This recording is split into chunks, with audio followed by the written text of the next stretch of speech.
사랑하는 성도 여러분, 안녕하십니까? 고난의 기간 동안에 보는 성경의 개요 성경 아카데미, 짜릿하게 나에게 지금 내 지금 문제를 해결하는 말씀이 아니라 할지라도 신구약 성경 66권을 전체를 보는 것은 신앙인으로서 굉장히 영광스럽고 중요한 일입니다. 그리고 성숙되는 일입니다.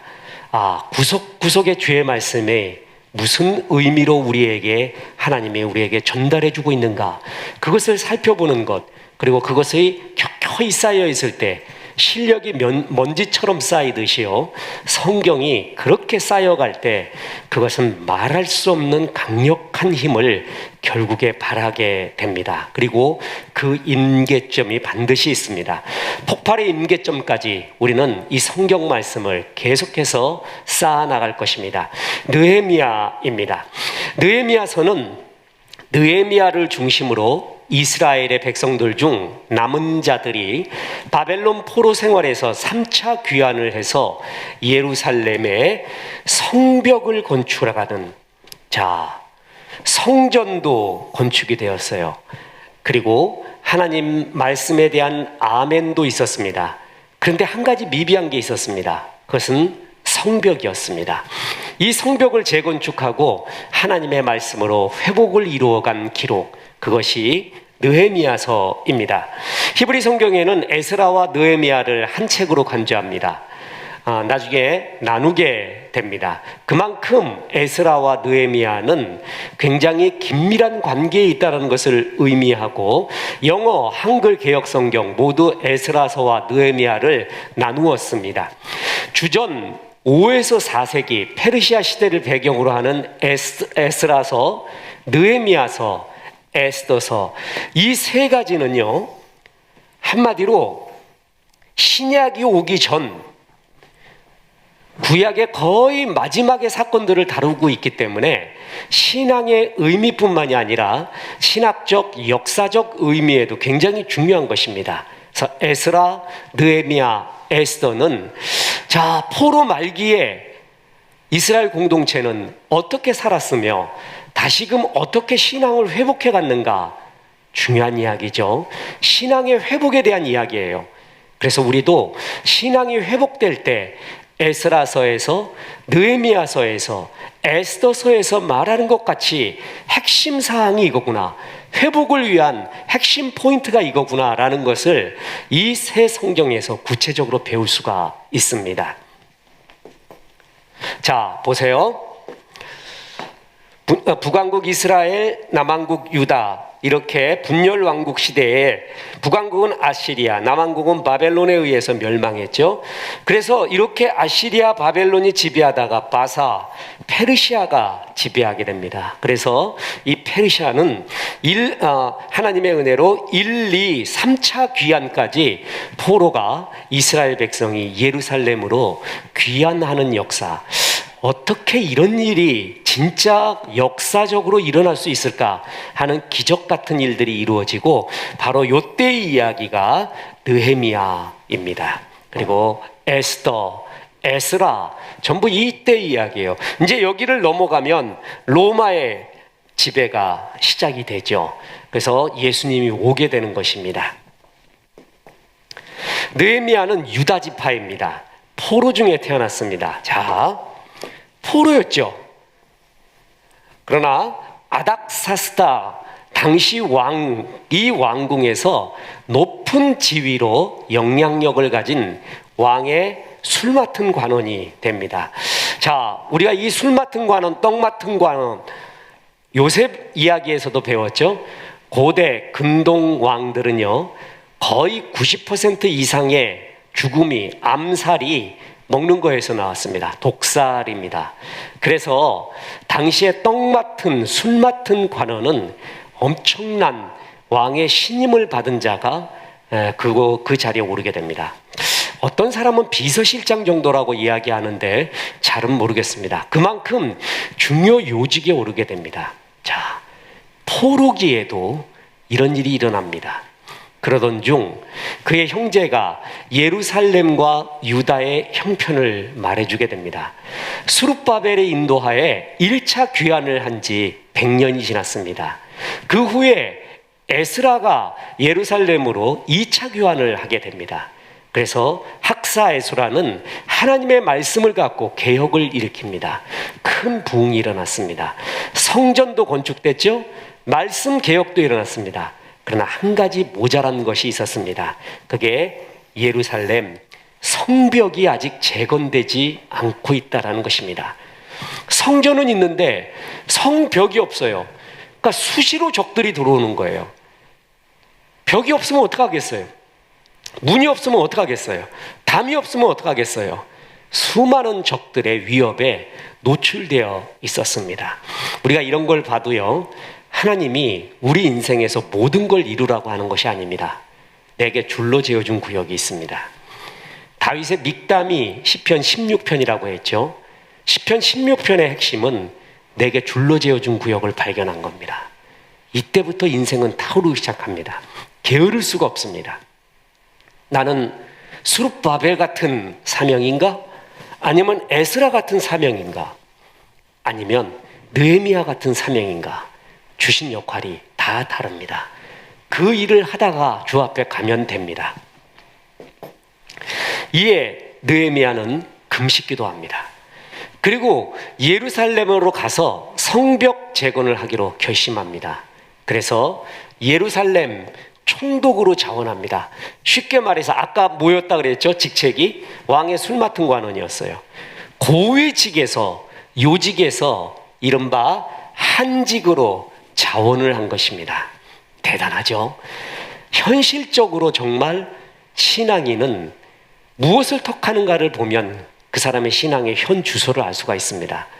어디다 돈을 쓰는가 보면 알고요. 마음을 어디에 많이 쓰고 있는가를 보면 알고요. 시간을 어디다 쓰는 걸 보면 알고요. 무엇을 선택하는가를 보면 압니다. 신앙은 숨길 수가 없습니다. 그것을 보면 객관적으로 그의 신앙이 자리가 어디에 있는지 알게 됩니다. 그는 그 요직 속에서, 그 풍요로움 속에서 그 떵떵거리는 위세를 내려놓고 한직으로 자원합니다. 지방 변방으로 가서 총독을 하겠습니다. 왕이 허락합니다. 느헤미야는 에스라가 귀환한 13년 후에 예루살렘 총독으로 마침내 부임하면서 예루살렘 성벽을 재건하고 에스라와 함께 부흥운동을 일으키게 됩니다. 자, 에스라는 학사 겸 제사장이죠. 그런 율법 연구가였어요. 에스라서 읽을 때마다 율법을 연구하여 참 이런 거 보면 가슴이 뜨거워집니다. 저의 개인적인 체질가 맞아요. 성경을 연구하고 시세, 지금의 현 상황을 연구하고 이 현 상황 속에서 하나님은 뭐라고 말씀하는가 연결하면서 연구하는 것. 에스라가 그런 사람이었습니다. 그래서 영적인 지도자였어요. 근데 느헤미야는 총독으로서 정치 지도자입니다. 에스라는 말씀의 회복을 힘썼고요. 느헤미야는 예루살렘 성벽 재건을 위해 힘썼습니다. 이 두 사람이 합심할 때 하나님 나라가 이루어집니다. 그래서 하나님은 여러 가지로 쓰세요. 무디 목사님인가요? 아주 유명한 말이 있습니다. 하나님 나라에는 쓰레기가 없다. 못 쓰는 사람이 없어요. 단 교만이 없어지고 내 자아가 죽어야 됩니다. 그래야 하나님이 쓸 수 있는 사람이 됩니다. 순종의 사람이 될 수가 있습니다. 하나님은 교만하고 자아 강한 사람을, 그 사람은 하나님 앞에 쓰일 수가 없습니다. 그것을 내려놓고 광야 생활을 통하여 주님 바라보면 어느 누구도 주님이 다 각자의 역할에 맞는 일들을 주시고 역사를 하십니다. 에스라, 느헤미야는 그 시대에 적절하게 쓰인 하나님의 사람을 상징합니다. 자, 1차 포로 귀환 때요, 스룹바벨이 인도했죠. 2차 때는 에스라, 3차 때는 느헤미야입니다. 1차 때는 예루살렘 성전을 건축하고요, 에스라를 통해서는 말씀의 회복, 그 다음에 3차 귀환 때는 성벽을 건축하게 됩니다. 모든 걸 다 아는 게 아니죠. 나의 역할이 있습니다. 나는 이 가운데 무슨 역할을 해야 되는가. 저도 옛날에요, 고난당하기 전에 갖고 있었던 최고의 단점 중에 하나가 뭐냐면 완벽주의였습니다. 근데 이거는 내 인력으로 되지 않았다는 걸 압니다. 고난시에 하나님이 버리게 했죠. 다 하려고 했습니다. 다 하는 것이 아닌데 다 하려고 했습니다. 아실 겁니다. 지금 수련회 기간이잖아요. 그때 당시 새국민 교회였습니다. 전도사 하면서 또 대학생으로 있으면서도요. 주일학교 수련회부터 해갖고 중고등 청년의 수련회 다 쫓아다녔습니다. 다 갔습니다. 가서 기도하고 목이 터져라 기도하고 목이 쉬어라 기도하고 여기 수련회 또 저기 수련회 쫓아다니면서 수련회 인생 방학만 되면 그게 왜 이렇게 수련회가 좋았는지 체력 고갈되는 거는 모르고 그냥 목이 쉬어라. 그래서 방학 내내 목이 쉬었어요. 그렇게 부르짖고 좋았습니다. 참 그때도 순수하고 좋았지만 이제 내게 줄로 지어준 구역이 이거구나. 거기에 더 집중하자라는 그러한 새로운 또 신앙의 형태로 주님이 인도하는 걸 봅니다. 자, 역할들이 다 다르죠? 예루살렘 성벽 보세요. 성전 있으면 뭐 합니까? 이 벽 없으면은 아무 소용이 없는 거예요. 그죠? 이 벽을 세우게 된 겁니다. 이렇게 벽이 이렇게 되어 있습니다. 은유적 표현이지만 저는 성벽을 사람의 마음에 비유합니다. 사람 마음이 무너져 있잖아요. 성벽이 무너져 있잖아요. 그럼 외부로부터의 공격이 수없이 당합니다. 끝없이 외부로부터의 생각의 유혹, 또 정신적 괴로움, 무방비하게 다가옵니다. 성벽이 있어야 됩니다. 마음이 지켜져야 돼요. 마음이 지켜지지 않으면 성벽이 없는 것과 동일합니다. 그 안에 아무리 좋은 것을 갖고 있어도요, 외부의 침입이 너무 간단하게 들어와 버리면 외부의 태클에 취약하면은요, 끝없이 무너지기가 좋습니다. 그래서 이 성벽을 쌓기 위해서는 마음에는 은혜로 간직하는 것이 좋으며, 경건 문자에도 보내줬죠. 우리 마음에 제일 중요한 것은 은혜예요. 주의 은혜가 있어야 돼요. 주의 은혜가 있을 때 그때 마음이 제일 단단하고 제일 평온하고 평화롭고 온유하다고 말했습니다. 벽 무너지면 아무것도 아닙니다. 하나님의 말씀으로 주의 은혜로 우리의 마음의 벽이 잘 쌓아져서 이런 악한 마귀의 공격, 생각의 공격을 특히 잘 막아내기를 바랍니다. 자, 그래서 느헤미야는 1장에서 7장까지가 성벽 재건에 대한 이야기고 8장에서 13장이 영적 개혁입니다. 또 성벽만 만들어 놓으면 뭐예요? 속에서 예배하고 성경 읽고 이 두 가지가 합쳐질 때 하나님의 역사가 일어나게 됩니다. 자, 주요 구절, 주요 신학을 보겠습니다. 높은 지위를 주신 하나님의 섭리에 아멘 해야 됩니다. 자, 여러분, 하나님이 설교 시간에 제가 종종 말하지만 주님의 나라는요, 고지론이 있고 미답지론이 있어요. 고지론은 뭐냐면 그리스도인이 고위 간직, 높은 자리라고 하는 걸 차지하자. 그걸 고지론이라고 합니다. 미답지론은 뭐냐 하면은 아무도 없는 곳, 다 싫어하는 곳, 가기 싫어하는 곳, 이름도 없고 빛도 없는 그곳으로 가자. 그래서 그리스도를 전하자. 이게 미답지론입니다. 제가 대학 다닐 때도요, 고지론이 맞냐 미답지론이 맞냐 하나님의 나라에서 어리석은 논쟁이었습니다. 두 개 다 필요합니다. 성경은 두 개 다 나옵니다. 느헤미야, 에스라, 에스더, 요셉 전부 고지를 점령했습니다. 그죠? 그것을 가지고 하나님이 역사를 합니다. 그것을 가지고 하나님의 나라를 이루고 가요. 또 이름 없이 빛도 없이 미답지론에 가서 주의 일을 한 사람도 있습니다. 두 개 다 필요합니다. 그죠? 어느 하나에만 집착하고 하나만 옳다고 말하는 것은 굉장한 아집입니다. 느헤미야 같은 경우 하나님이 높은 술 맡은 관원의 직책을 줍니다. 에스더는 왕비가 됩니다. 그런데 높은 자리가 중요한 게 아니라 그 높은 요직을 줄 때는 이유가 있다는 것, 목적이 있다라는 것입니다. 항상 내가 중요한 자리에 올라갈 때일수록 주님, 나에게 왜 이런 자리를 허락하셨습니까? 이 자리를 주신 이유가 뭡니까? 라는 목적을 물어봐야 돼요. 그렇지 않으면 순식간에 훅 하고 날아갈 수가 있습니다. 주의 목적, 주의 뜻, 높은 데로 올라갈수록 하나님의 그런 목적을 구하는 기도가 굉장히 중요합니다. 보십시오. 느헤미야 1장 11절에 주여 구하오니 귀를 기울이사 종의 기도와 주의 이름을 경외하기를 기뻐하는 종들의 기도를 들으시고 오늘 종이 형통하여 이 사람들 앞에서 은혜를 입게 하옵소서 하였더니 그때 내가 왕의 술관원이 되었느니라. 자, 기도했다 그랬죠? 하나님과 사람들 앞에서 은혜 입기를 술관원이 됐어요. 여기서 그치는 게 아닙니다. 이게 그 기도의 응답, 그것은 반쪽입니다. Why? 왜 됐냐는 것이죠. 느헤미야는 그 이유를 알았습니다. 그래서 예루살렘 성벽이 무너져 있어 수없이 외적의 침략을 당하고 있다는 걸 알고 이거구나 하고 사명을 알게 됩니다.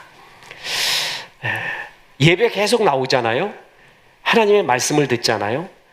그리고 성경 곳곳의 인물들의 이야기를 예배 시간에, 성경 공부 시간에 이야기해요. 잘 들어보세요. 그 중에 내가 하나 걸려요. 나의 모습이 걸려요. 내가 꼭 저 사람 같구나. 내 모습이 저 사람 같잖아요. 그러면 그 사람이 그 모습을 극복한 이야기, 그 사람이 받은 사명의 이야기가 나의 이야기가 되어갑니다. 그래서 성경 전체를 보고 전체를 공부하는 것이 얼마나 중요한지 모릅니다. 자, 내가 이런 조치에 올라갔습니다.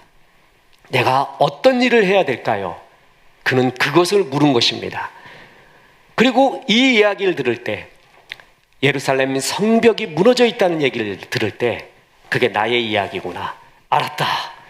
바로 이것을 위해서 주님이 이제껏 나를 여기까지 인도했구나, 그걸 압니다. 에스더서에서도 마찬가지입니다. 유대인들이 전부 함몰돼 버리는, 진멸되는 위기가 있었습니다. 그때 모르드게가 에스더 왕후에게 말합니다. 하나님이 그대를 왕후의 자리에 보낸 것이 이때를 위함이 아닌가? 그대가 거부하면 할 수 없다. 다른 사람을 통해서 하나님이 역사할 것이다. 그러나 그대, 그 사명을 버린 그대는 편치 못할 것이다. 그리고 어떻게 될 것인가 생각해보라. 이때를 위함인 것을 깨닫는 것. 느헤미야는 깨달았습니다. 그래서 말합니다. 느헤미야 2장 5절에 왕에게 아뢰되 왕이 만일 좋게 여기시고 종이 왕의 목전에서 은혜를 얻었사오면 나를 유다 땅 나의 조상들의 묘실에 있는 성읍에 보내어 그 성을 건축하게 하옵소서. 왕한테 이런 말합니다. 자, 이걸 현실로 놓고 들어가 봅시다. 그때 삶의 자리 시친 레벤으로 들어가 봅시다. 내 술 맡은 관원인데 이놈의 자식이 하트가 예루살렘, 유대에 가 있네. 내가 호랑이 새끼를 키운 게 아닌가? 술 맡고 떡 맡은 관원은 나의 분신이에요. 정말 내 모든 것을 알고 있어요. 편히 말할 수 있는 사이예요. 1대1로 아련할 수 있는 사이예요. 1대1로 지도자와 아련한다면 지도자의 마음을 듣게 됩니다. 그 정도인데 얘가 지금 예루살렘에 가 있어 마음이 이거 혹시 모반을 벌이는 게 아닌가? 거기 가서 군사력이라도 키우는 거 아닌가? 이런 생각을 현실적으로 충분히 할 수 있습니다. 그죠? 그런데 이런 말을 할 때 왕이 허락합니다. 이유 1. 하나님의 은혜. 왕의 마음도 하나님의 주권에 있다는 것 하나요. 또 하나, 느헤미야가 갖고 있었던 신실함입니다. 왕은 느헤미야를 믿었습니다. 그렇구나. 가서 그대가 할 일이 그것이라면 그리로 가라 할 정도의 왕의 신임을 얻고 있었습니다. 나중에 보면 알겠지만요, 구약 성경에서 리더십을 이야기할 때 몇 명이 나와요. 이 사람의 리더십을 본받자 하는 것들이 몇 사람의 예가 나와요. 대충 한 7사람의 샘플이 나오거든요. 그 중에 탑에 있는 것, 거의 탑에 있는 게 느헤미야입니다. 그래서 느헤미야의 리더십, 이것에 대한 연구가 많이 이루어졌거든요. 그는 기도하는 사람이었고 인간관계에서도 승리한 사람, 왕을 모실 줄 알아요. 왕의 신임을 얻을 줄 알았어요. 이게 우리 젊은이들이 정말 중요한 것입니다. 자, 보세요. 느헤미야는 하나님 앞에서 신실함, 기도의 사람이었습니다. 왕의 신임을 받는 인간관계의 신실함, 이 두 가지가 다 있었습니다. 마찬가지로 에스더, 다니엘서에도 보면 이들이 전부 포로였거든요. 포로의 왕들이, 포로계에 우리를 지배하는 왕이 고관들이요, 이들을 믿습니다. 이들의 말을 믿어요. 이들을 신임을 합니다. 무슨 이야기입니까? 이들 정말 믿을 만한 사람이다라는 인간관계, 신임을 받는 그러한 아름다운 신실함을 소유하고 있었습니다. 여러분, 나라 팔아먹은, 일제시대 때 우리나라 팔아먹은, 그러면 바로 나오죠? 애들도 알아, 이완용. 일본 문서에 보면요, 이완용을 믿지 말라고 합니다. 한일 합병을 하는데 이완용이 가장 결정적이고 큰 일을 이루었지만 그치를 믿지 마라, 이렇게 나옵니다. 비참하죠. 어디도 머리 둘 곳이 없는, 정말 인생을 정말 비참하게 산, 후손들에 의해서 버림받는 그런 사람이었습니다. 그런데 느헤미야는, 에스더는, 다니엘은요, 왕의, 그것도 포로기 우리를 지배하는 지배층의 철저한 신뢰를 받게 됩니다. 그리고 믿습니다. 이들의 이야기도 보면요, 왕들이, 고위 관직들이 다니엘을 믿고 에스더를 믿습니다. 어떻게 살았기에 이게 가능할까요? 참 부럽습니다. 저 사람은 정말 믿을 만한 사람이야. 뒤에 돌아서도 내 욕을 하거나 배반하거나 이상한 이야기를 하는 그런 사람이 아니야. 난 저 사람을 믿어. 사람이 신뢰를 얻잖아요. 모든 것을 얻은 겁니다. 신뢰를 잃으면 모든 것을 잃은 것입니다. 이들은 하나님 앞에서의 신실함과 인간관계의 신실함을 다 얻은 사람이었습니다. 자, 보십시오. 하나님이 나에게 많이 준 게 있어요. 그리고 적게 준 게 있죠. 나에게 안 준 게 있어요. 허락 안 하는 게 있어요. 우리 인생 좀 살다 보면 알잖아요. 이건 죽어도 안 되는구나. 기도해도 안 되는구나. 그럴 때 주의 이것 뜻이 무엇입니까? 그러면 내가 꽥 하고 죽기 전까지 이거 기도로 싸울까? 아니면 무슨 뜻이 있는가? 나에게 허락하지 않은 게 있습니다. 내 영역이 아닌 것이 있습니다. 내게 주시지 않은 것이 있습니다. 그걸 통해서 겸손을 배우는 겁니다. 그리고 이웃과의 동력을 배우게 됩니다. 동료와의 동력을 배우게 되는 것이 나에게 없는 것의 의미입니다. 그런데 누구보다도 내가 남보다 많은 것이 있어요. 더 뛰어난 것이 반드시 하나 이상은 있어요. 그죠? 남보다 많이 받은 것, 그것의 의미는 바로 사명을 의미합니다. 남보다 많이 받은 것은 사명이다. 이것은 정말 중요합니다. 자랑하라고 주신 것이 아닙니다. 남보다 많이 받은 것은 사명이구나. 이걸 가지고 주의 나라에 힘써야겠구나 라는 것을 꼭 기억하시기 바랍니다.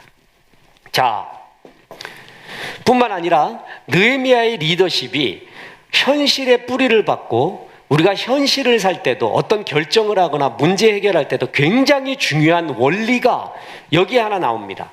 기도와 현실적 대안 두 가지를 가지고 문제를 돌파해야 됩니다. 예루살렘 성벽을 재건하려고 했더니 왜 그렇게 방해꾼들이 많은지 모릅니다. 그랬을 때 느헤미야는 두 가지를 합니다. 기도입니다. 또 하나 현실적인 대안으로 파수꾼을 세웁니다. 보십시오. 느헤미야 4장 9절. 우리가 우리 하나님께 기도하며 그들로 말미암아 파수꾼을 두어 주야로 방비하는데, 이게 조화로운 신앙이에요. 자, 우리가 밤새 기도했으니까 아무리 방해꾼들이 와도 괜찮다, 하나님이 지켜줄 거다, 그러고 내가 아무것도 안 해요. 그게 아니라는 것이죠. 기도하며 뭘 뒀어요? 파수꾼, 인간의 책임입니다. 인간의 영역입니다. 이걸 알아야 됩니다. 기도하고 아무것도 안 해야 될 때도 있어요. 그러나 기도하고 내가 할 일을 해야 될 때도 있습니다. 이 둘을 구별하는 것, 분별하는 것이 지혜고 영성입니다. 느헤미야는 이 방해꾼들을 무찌르기 위해 기도합니다. 두 번째, 파수꾼을 둡니다. 기도는 안 하고 파수꾼만 뒀어요. 그때 기억나는 말씀이 있습니까? 여호와께서 집을 세우지 아니하시면 세우는 자의 수고가 헛되며 여호와께서 성을 지키지 아니하시면 파수꾼의 경성함이 허사로다. 제가 개역 한글 세대라서 개역 개정으로 정말 안 외워져요. 잘 이해하시기 바랍니다. 파수꾼이 아무리 경성하고 있어도 하나님이 지켜주지 않잖아요. 다 땡깁니다. 그런데 기도만 하고 이것도 안 세워요. 그것도 아니라는 것이죠. 두 개가 다 필요합니다. 자, 보십시오. 성벽 재건이 주께서 나에게 주신 사명이구나. 그런데 그것이 완성되는 52일 동안 주께서 주신 사명이라고 해서 아무 문제 없이 일사천리로 가는 것 없습니다. 주님, 이거 주님의 뜻인 줄 알고 했는데 왜 이렇게 고난이 많습니까? 당연하죠. 성경 보면 전부 그 얘기인데요. 주님의 뜻으로 내가 아시아로 가던 발걸음을 마게도니아, 유럽으로 옮겼습니다. 그 유럽으로 옮긴 첫 번째가 빌립보였습니다. 그런데 빌립보 가보니까 역시 내가 잘 왔구나, 하나님의 뜻이 여기에 있었구나, 바울 사도 환영합니다, 당신 기다렸습니다 하는 플랜카드 걸고 역사가 일어나는 것 하나도 없습니다. 이게 진짜 주께서 나에게 발걸음을 돌리게 한 이유인가 할 정도로 빌립보는 황량하게 그지없습니다. 겨우 루디아의 집에 얻어갖고 교회 시작하면서 말씀 전하면서 그때 말씀을 받아들였던 사람들도 거리의 여인, 이렇게 낮고 헐한 사람들이에요. 그 거리의 여인을 전도했더니 그를 지키고 있었던, 그를 부려먹고 있었던 사람들이 저거 우리 밥줄 끊겠다 해갖고 감옥에 쳐넣네? 아니, 하나님의 뜻대로 내가 발걸음을 옮겼는데 역사는 하나도 안 일어나고 왜 이런 길로 갑니까? 당연합니다. 하나님의 은혜로 모든 거 내려놓고 느헤미야가 고국으로 돌아옵니다. 성벽 재건을 시작했습니다. 어려움이 하나도 없다? 주의 뜻이기에 그런 거 없습니다. 그래서 성경을 볼 필요가 있는 거예요. 성경에 보면 그렇구나, 이게 다 이런 난관을 이기면서 승리한 것이구나라는 것을 성경을 통해서 알 수가 있어요. 성경이 그렇게 좋습니다. 자꾸 구석구석에 있는 말씀까지도 다 흡수하잖아요. 그리고 그 스토리 이야기를 알잖아요. 그러면 굉장히 조화롭고 강력한 전천후 신앙이 됩니다. 감정에 휘둘리지 않습니다. 52일 동안에요, 얼마나 내외적인 박해가 많았는지 모릅니다. 특히 잘 아시는 산발락, 노비아, 겟셈으로부터 시작되는 외부 세력, 이들이 보세요. 모반, 위협, 조롱, 협박, 심리적 및 정신적 압박, 뇌물거래, 음모, 술수, 사기저하, 유혹, 비난, 거짓 소문, 속임수, 아무튼 인간이 할 수 있는 별별 수를 다 써버립니다. 지저분한 거 여기에 다 나와요. 인간이 할 수 있는 최고의 악한 방편들이 전부 여기 나와서 방해합니다. 이때 느헤미야는 뭐 했다고요? 기도합니다. 그리고 기도에만 그치지 않고 파수꾼을 세웁니다. 기도와 그리고 또 하나 뭐예요? 현실적 대안이 그에게 다 있었습니다. 믿음과 인간의 책임, 이 모든 것을 조화를 이룹니다. 얼마나 멋있습니까? 참새가 하나님이 공중을 나는 새도 다 먹인다고 했습니다. 아십니까? 그 참새가 얼마나 날개짓 하는지. 가만히 입 벌리고 있었더니 쌀알을 던져준 게 아니라 하나님이 주신 나달을 얻어먹기 위해 참새가 얼마나 날개짓을 합니까? 하나님 나라는 하나님에 대한 믿음, 그리고 그에 대한 응답이 역사예요. 문제 해결을 할 때요, 첫째 기도하는 것입니다. 그리고 이 가운데 내가 할 수 있는 최상은 무엇일까? 이 문제에 대한 현실적 대안이 뭡니까, 주님? 그걸 기도하십시오. 그리고 그 일을 하십시오. 흔히 기도에 너무 치우친 사람은요, 기도하고 아무것도 안 한다. 물론 그럴 때가 있죠. 어느 때냐면 너희는 잠잠코 기다려라. 하나님의 역사하심, 홍해 갈라질 때 인간이 한 일이 없습니다. 구원받을 때 우리가 한 일이 없어요. 주의 은혜예요. 그런데 어떤 다른 대부분의 일은 기도와 그리고 내가 해야 될 일을 보게 됩니다.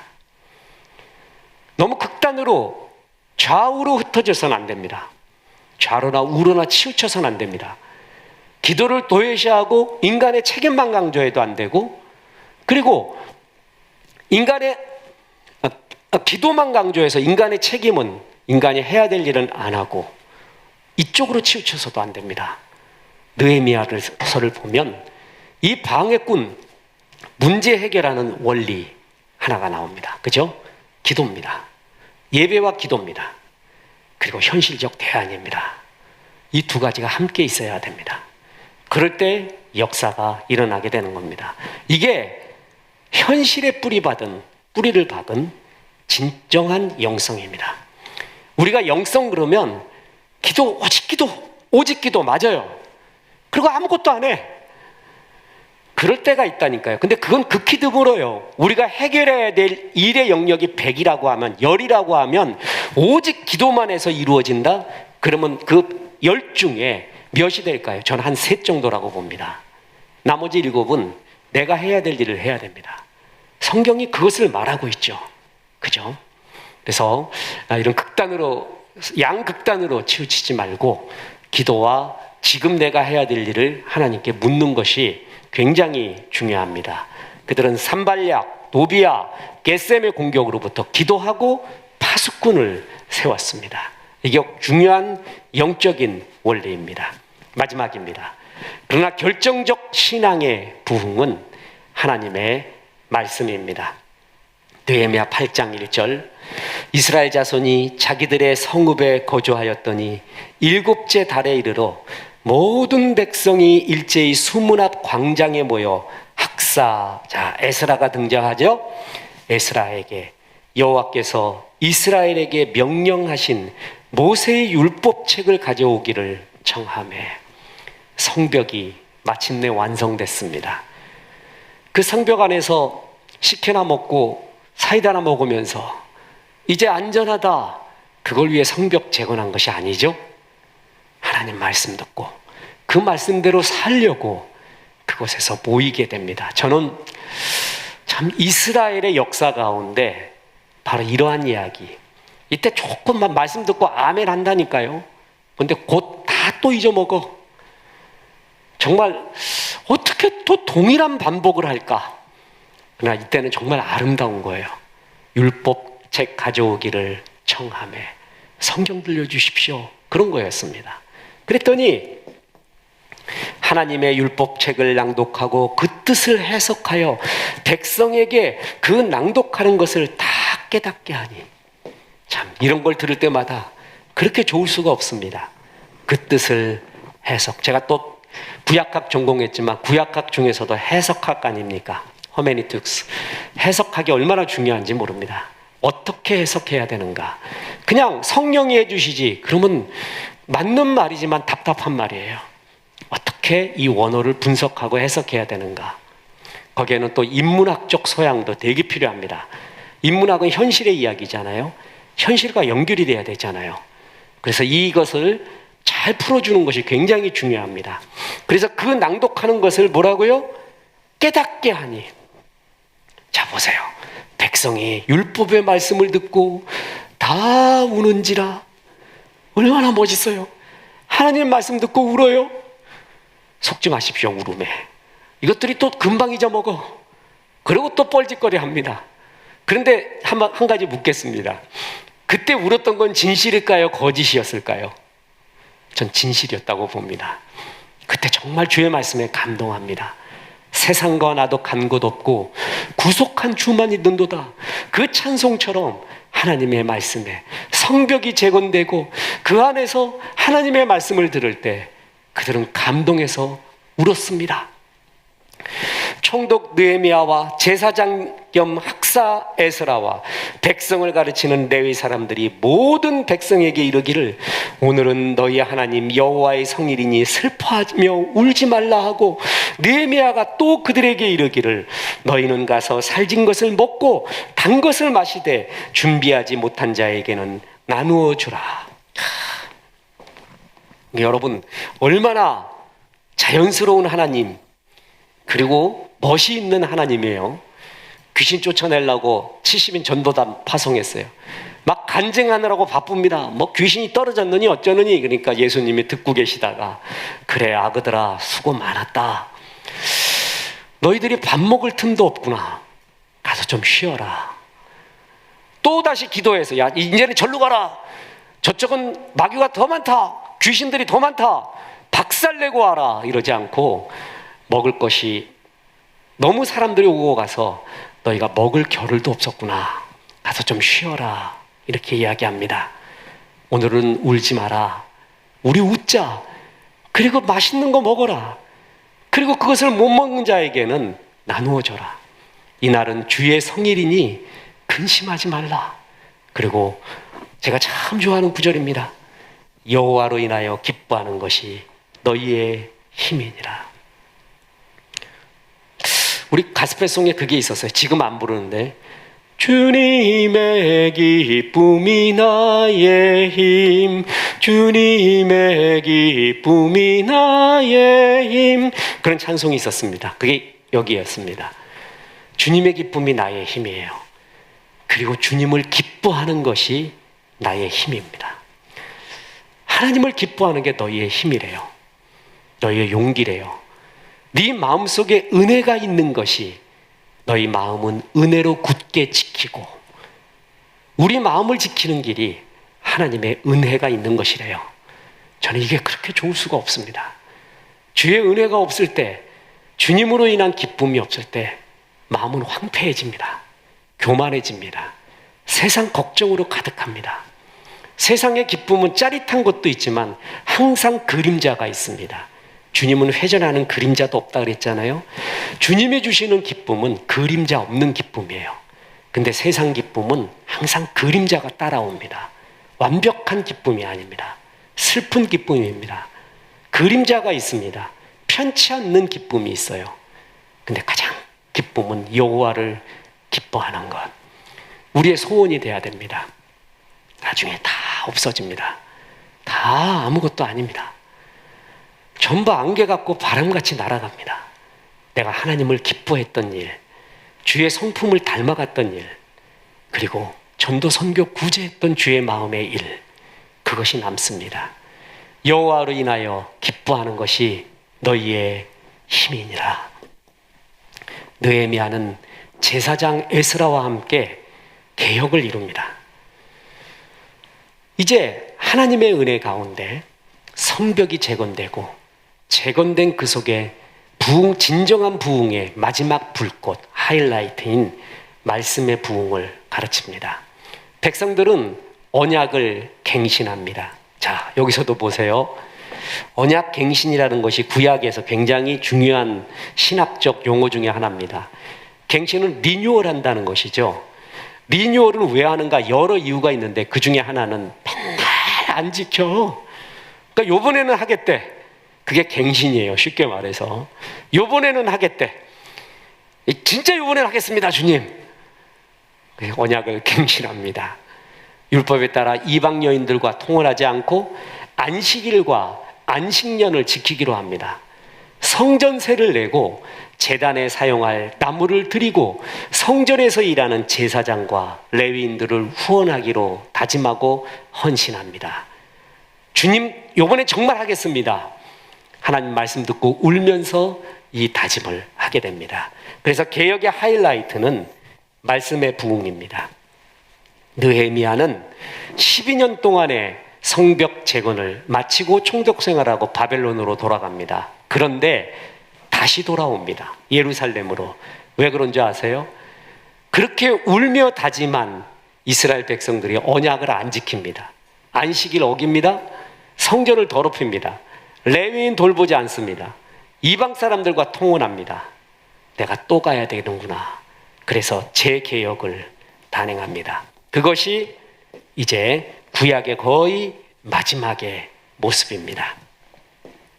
사람이 그렇다니까요. 그때 울었던 것은 전 거짓이 아니라고 봅니다. 근데 작심 삼일이에요. 그죠? 지키질 않습니다. 여러분 하나 묻겠습니다. 작심 삼일을 이기는 제일 좋은 방법이 있습니다. 작심 삼일이라는 것은 내 결심이 3일이 안 간다는 거거든요. 그러면 3일마다 약속하면 됩니다. 3일째 되는 날 계속 하나님 앞에 나와서 주님 내가 이렇게 하겠습니다. 이렇게 하겠습니다. 그래서 수요 예배를 가리켜 3일 기도회, 3일 예배라고도 합니다. 주일까지 너무 길어.